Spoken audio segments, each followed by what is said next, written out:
Hi students, welcome back. We're not even on the first slide. It is what it is. Video 8, Part D, Video 8D. We just learned about correlations in the last video. It was a long one. We learned about what? The formula to calculate the correlation and the idea of using z-scores to think about the strength and the direction of the linear relationship between two quantitative variables. Let's go through the facts. We'll get a breather on this video. It'll be much shorter.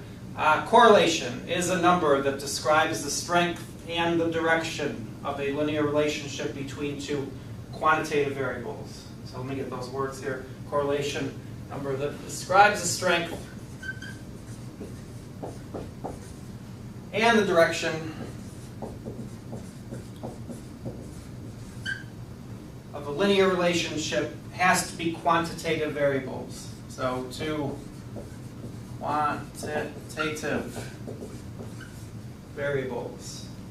It's a specific word. It's probably one of the most misused words in the newspapers and the popular press. This word has this specific meaning, this specific definition.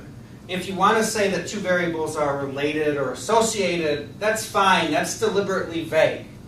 Okay, deliberately vague term describing the relationship between two variables. An example I can think of, if you were to say that gender is correlated with salary, that would be an incorrect usage of the word correlated. You can say that gender is associated with salary or related to salary, but to say it's correlated is incorrect because gender is not quantitative. It's categorical, male versus female. All right. Stronger than correlation is causation. Again, let's be careful to use the right terminology. Causation indicates a cause and effect relationship.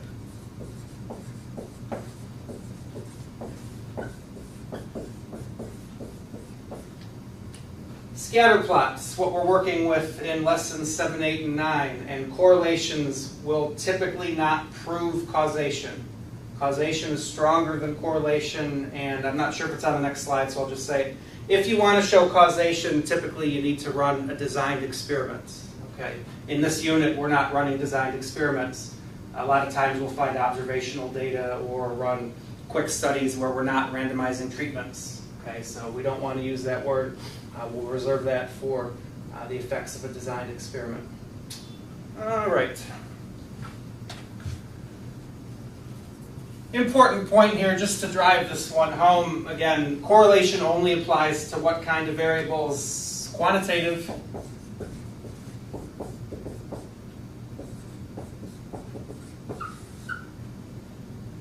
So, an example I love to pull up in class, I have a picture of your quarterback here, Joe Flacco. Last year they won the Super Bowl. Not sure, they're not doing too well this year as we're taping, but could you calculate, if you think about on the Baltimore Ravens, jersey number versus salary? Both are numerical, but jersey number is not quantitative. And the thing is, you can fool StatCrunch. If you put jersey number of your Baltimore Ravens in one column, and next to it put salary, StatCrunch is happy to make a scatter plot, but this scatter plot is sort of meaningless because this is not a quantitative variable. Okay, these jersey numbers are categorical. And StatCrunch is more than happy to calculate a correlation because I have two columns of numbers. Okay, so that number would be meaningless. I don't even want to venture a guess as to what the correlation would be for the scatter plot, but you have to think of the context of your data, and here correlation would be wrong to calculate. All right, next one. Correlation is meaningful only if the relationship is linear. You're starting to get the idea that every time we're collecting data and running an analysis, we're always starting with graphs. So you have to check a scatter plot. Put your explanatory variable on the x-axis, put your response on the y, and look for the relationship. We're looking for linear. Just because the computer might spit out in a 0.827 does not mean that that number is meaningful. I have over here on the side a nonlinear relationship. We've seen this with Kim Shepard when she was describing scatter plots. Down here is number of hours that a mold colony is reproducing in a petri dish, and on the y-axis is mold count. And you can see this is increasing at an increasing rate. We would not want to fit a straight line to this data because the pattern is going to be exponential, which we'll touch on in a few lessons. Okay? StatCrunch will calculate a correlation.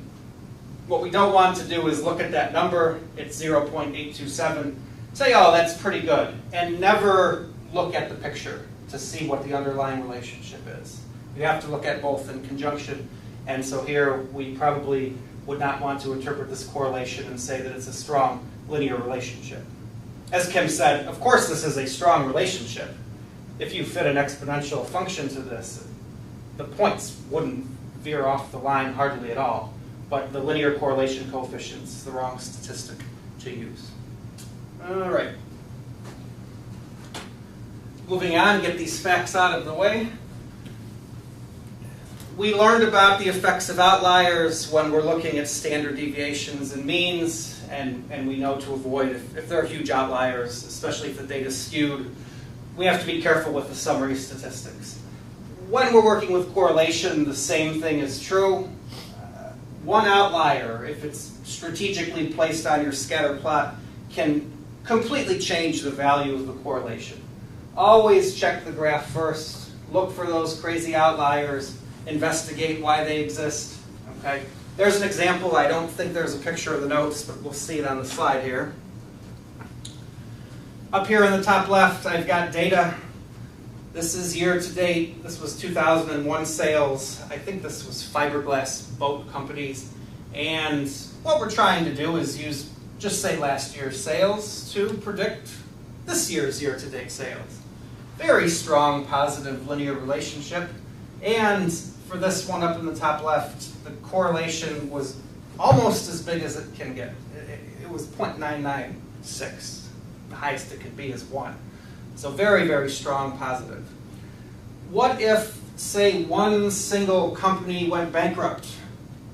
Down here in the bottom right corner.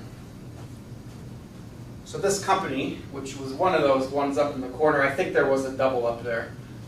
One of those dots that was like a double, two companies, very close data, goes bankrupt. So year-to-date sales in 01, very strong. Next year, out of business.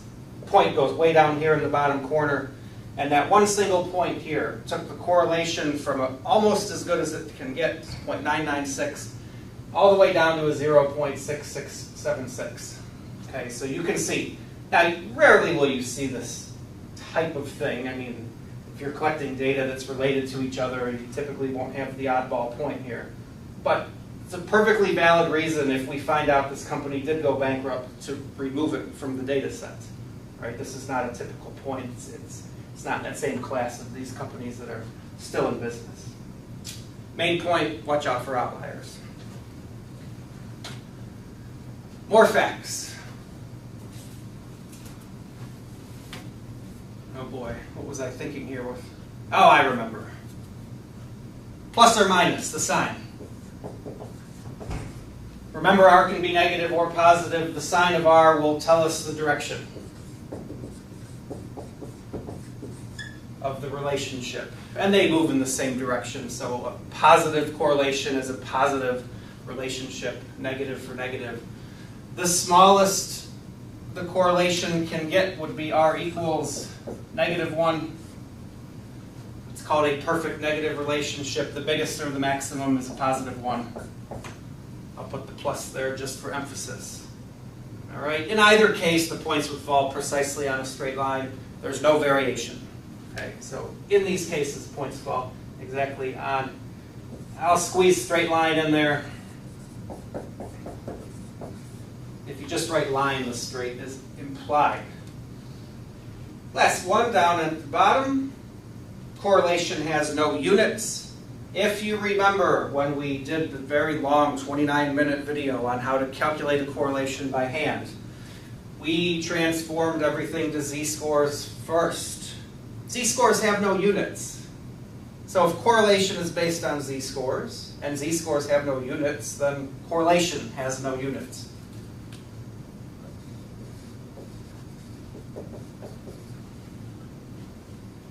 Correlation is just a number that's scaled to fall between -1 or +1 that tells us how strong or how weak the linear relationship is. So what we don't want to do is, if we're looking at the weight of a car used to predict fuel efficiency, for example, don't interpret the correlation in terms of those units, pounds and miles per gallon. That's incorrect usage. Okay? No units, it's just a number. A couple more here, then we'll go to the sideboard for just a second. Facts about correlation. Correlation is reported as a decimal, not as a percentage. The reason why, since there are no units, then to say percentage, you might think to yourself, percentage of what? So there's no units. So it's as a decimal, and there's no magical number for what's good. Closer to +1 means a stronger positive relationship. Closer to -1 means a stronger negative linear relationship. But there's no cutoffs for what we might call good. It's very context specific, and with experience, you'll sort of get a feel for these things. This is an intro stat course, so we'll be here to help you interpret if it's a good one or not. I'd like to go off to the sideboard. Oh, let's go this side this time. Just so everybody in Math 127 is on the same page, I want to put some words to certain correlations. That way we're all speaking the same language. These are just our words we came up with. They're not industry standards, but we'll go here and we'll make a list. Maybe 2 columns. Let's see. R and, I don't know what, we'll just call this the words we might use. I'll start on the positive side. If R is +1, this is a perfect positive. Points would fall exactly on a straight line with a positive slope. Okay. So what's strong, right? All the ones with positives would be strong, so just so I don't write positive 3 times. Here comes strong. Let's say anything above 0.8 for our purposes, so we'll go a +0.8 up to a +1. Sort of everything in between, right? I mean, let's not get too crazy because we'll never really get a 1 anyway. So above 0.8, we'll call it strong. Between 0.5 and 0.8, we'll call moderate. So 0.5 up to positive 0.8. If you're writing a sentence or something and you want to put a word to it, we'll call that a moderate strength. And then from 0 up to 0.5, we'll call that weak. So from 0 up to positive 0.5, we'll call that weak. All of these are positive, right? The sign is a plus, so these are all strong positive, moderate positive, weak positive. The same exact thing happens in the negative direction. For completeness, I'll put it up here, but I think you've got the idea. So, I guess what's this going to be? Negative 0.5 up to 0. Of course, would be weak negative. Negative 0.8 up to negative 0.5. A little bit screwy thinking about it in the negatives here backwards, but that would be a weak moderate.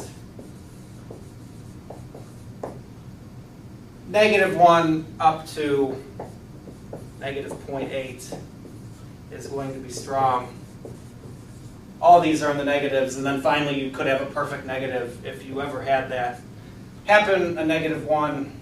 Real world data, not going to happen. Possibly something that's mathematically related. You might get a -1.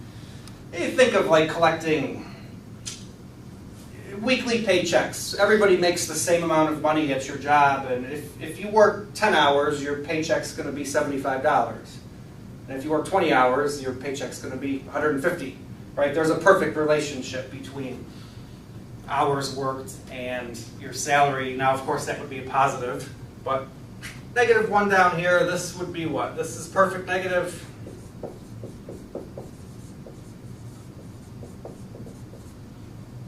And whenever you're writing sentences, let's just agree to use these words so we all know what we're talking about. All right. Thanks for watching. See you in class, and good luck with the course.